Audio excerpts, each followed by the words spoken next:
Motion is all around us. Motion is always happening. Things around us and inside us are always moving, even if we cannot see it or feel it. However, we can only understand motion if we open our eyes. Scientists use reference points such as mailboxes and fire hydrants and houses. Also, you could also use it as cracks in the road. Reference points help us understand motion. How far an object moves from the starting reference point, it is called displacement. Displacement is defined by changing in position of an object. For example, the queen can move all around the board and can travel the entire distance of the board and still end up very close to where she started. So the distance traveled for the queen is always greater than the displacement. To help us understand motion and displacement more, there are 3 rules of displacement. First, when an object moves in different directions, we subtract. Second, when an object moves in the same direction, we add. Third, when the displacement is not the same or opposite direction, we cannot add or subtract.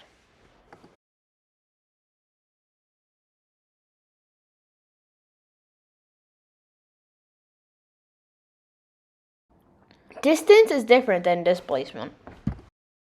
For example, when you shoot a perfect free throw in the basketball, the ball will swish through the net and come back to the shooter. So this displacement is very short. However, the distance traveled between the shooter's hand and the rim, and the bounce back to the shooter is much longer than its distance traveled.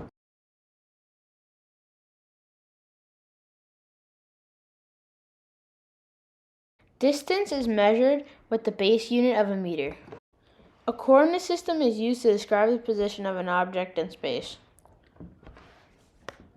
usually with numbers and an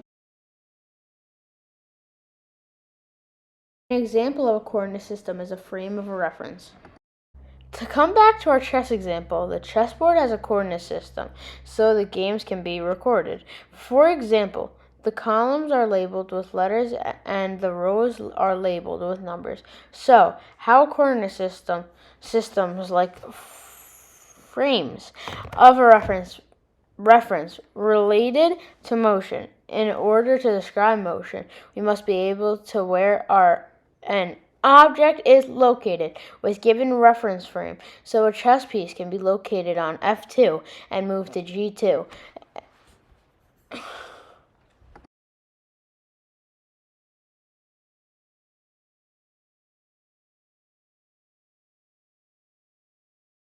Another example could be when you try to describe where an object like a basketball is.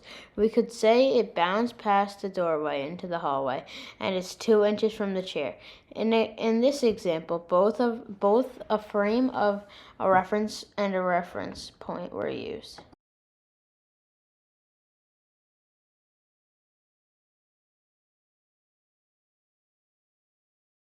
In conclusion, motion is all around us and is always happening. To detect movement, we need to be able to see it move past something else. We use ideas like reference points, coordinate system, displacement, and distance to describe objects and their motion.